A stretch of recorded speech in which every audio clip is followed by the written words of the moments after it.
હા મારા દાદા ગાયને ખાસ કરીને આવ્યા છે બરોબર છે માટે જઈને સતી ફેરા બાપુ એક વાત તો બોલે બે દિનની રજા જોતી અરે પ્રધાનજી જઈને સતી ફેરા કરો તો એમાં એવું મંડપના ઓર્ડર આવી ગયા બે અરે પ્રધાનજી મેં તને શું કીધું સાચું કહો દાવાજી શું કીધું મેં હે એ કઈ મગજમાં જ ન રહ્યું મગજમાં આવું છે તો મગજમાં કઈ રહેતું જ નથી હવે જાવ દો શું કીધું મેં બે દિનની રજા આપો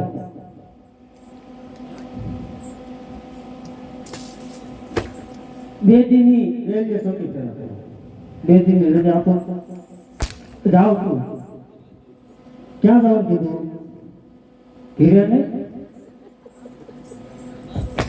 રેલવે ચોકી કરા ક્યાં દિલ્હી બસ તને દિલ્હી સૌથી ફેરા કરો દિલ્હી હા તે એમ કેમ ગેટ બે હે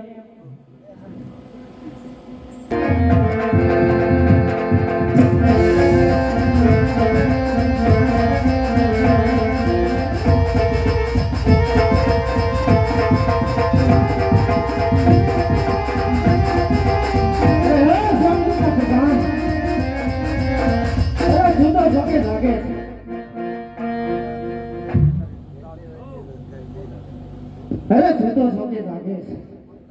છે હું તો નથી જાગતો નથી ટેન્શનમાં હોઉં એમાં તું હું દર્દ કાઢે અરે એ તો તને હવે ખબર પડશે મને હું રજા ન દીધી એટલે અરે નહીં પ્રધાનજી ઓ જલ્દી શરૂ હોવા હું ખબર તપાસ કર એ કૂતરા ભણતા હોય એમાં તપાસ ન કરવાનું હોય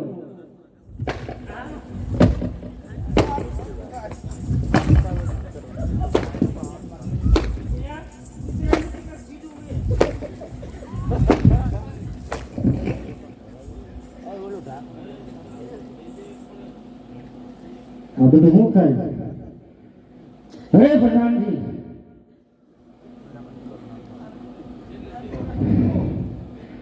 હે સીતા છો કે જાવ છો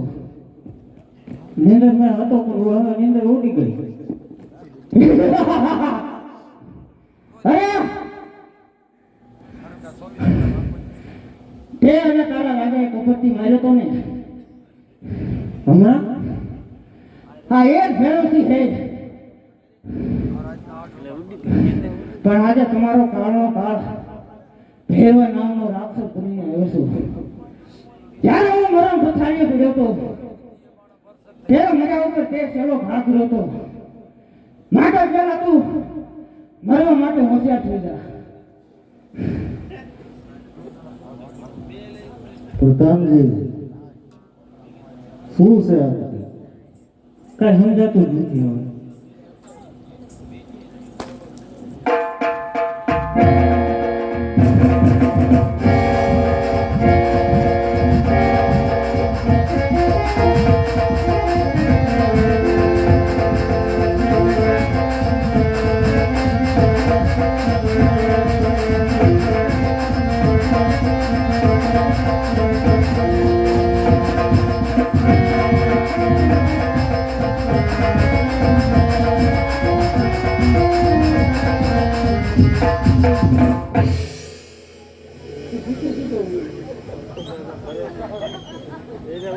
હે હે સોમનાથના યુવરાજ હે અરે તું તો સોકે લાગે અરે શું તો સો લાગુ છું અરે આ તે કબડ્ડી તારા ભાઈ ભરોસીને મારે તો આજે તારો કાળનો કાળ મહાકાળ બની આજે ભેરવા નામનો રાક્ષસ બની તારો કાળ બનીને આવ્યો છે માટે મરવા માટે હોશિયાર થઈ જા પાછો મારો હાથે મરવા આવ્યો અરે એ તો તને હવે ખબર પડશે કે કોણ કોના હાથે મરે છે અરે તો હોશિયાર થઈ જા તો હોશિયાર થઈ જા